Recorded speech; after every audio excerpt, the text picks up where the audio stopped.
So if you remember, this is the overall view of what operations is all about. You've got inputs and they get transformed into outputs. Now we have a little bit of detail when it comes to the inputs. So we looked at transformed and transforming resources. We have a little bit of detail when it comes to the outputs, the warranties and the customer service.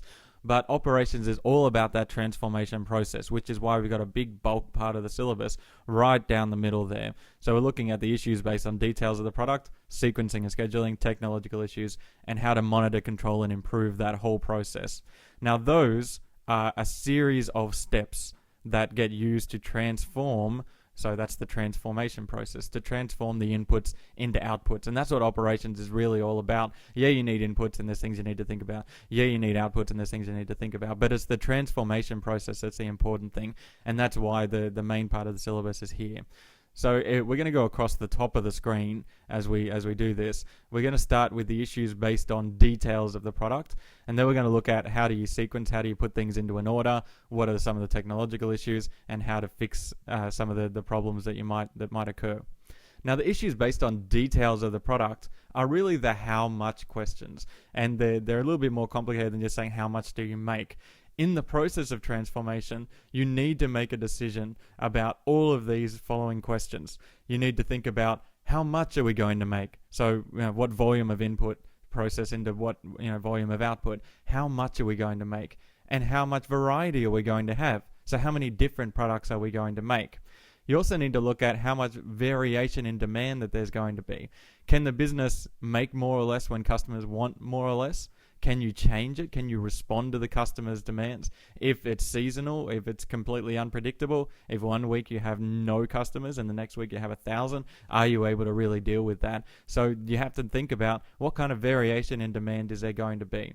And the last thing is how much customer contact is there going to be, or should there be in that production process? Should you make it visible? Should you invite customers to see it actually taking place? Or is it better to just let it happen in the back room and make sure that nobody sees it because no one wants to, see how the sausage is made? So you've got the how much questions, 4 how much questions.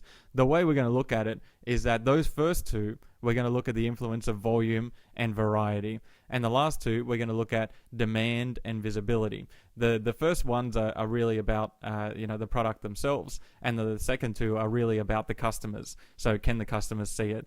Do the customers demand it the same way all the time? So those are the different things that we're going to look at. So starting with the influence of volume and variety. Down the left-hand side, I'm going to put volume. So how many products, and variety, how many different products. And you've really got 3 choices here. You can have a standard product.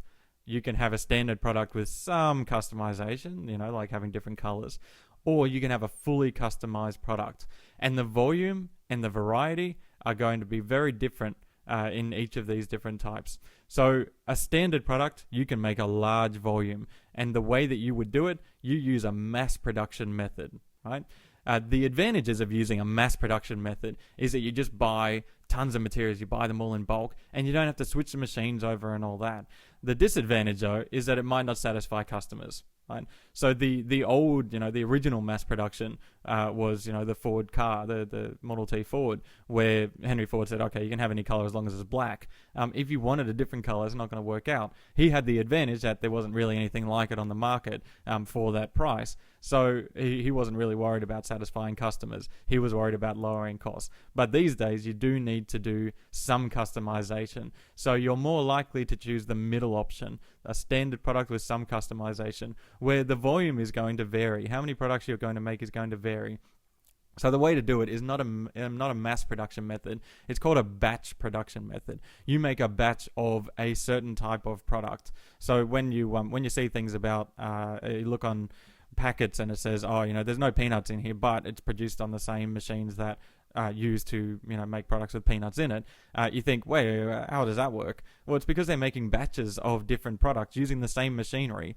You don't think that 24 hours a day, 7 days a week, they're just making the exact same thing in the exact same place. They use the machinery because they're not going to buy an entirely different machine to make something that you could easily just make with that machine. You just switch it over, right? So the batch production method has the advantages of still being able to buy bulk materials, and you've also got some customer choice, right? So you're still buying bulk materials, but you might buy a series of different colors or different sizes or whatever. The disadvantage, though, is that you do have to switch that machinery over, and it's going to take extra time. You can't just let it run and let it run and let it run, because you're making batches, and you also need to then go, okay, all right, we're going to make batch numbers and quality control and all that stuff down the line. A fully customized product, so often a service is going to be fully customized. You're going to make a small volume, and the way that if you're producing goods, the way that we're going to do this is through a cellular production method. The advantage is obviously the customers are going to be very satisfied because they're going to get a very, very customized product. But the disadvantage is it's much more expensive and it's much more time consuming, because you are going to need to focus on making that product for that individual customer, or for customizing it to a pretty large extent. If you've got 50 different products or whatever, then that's a lot of customization. So that's a lot of different products. Even if 1,000 people buy each one, it's still going to be more expensive. It's still going to be more time consuming than just making one product and then hoping that everyone is going to like that one product. When we look at the variation in demand and visibility, the variation in demand, first of all, is very, very important. The question is there always the same level of demand for the product, or does it change? You've got three basic possibilities. You've got constant demand, which is you're going to have full-time workers and bulk material orders, because the demand is constant all the time.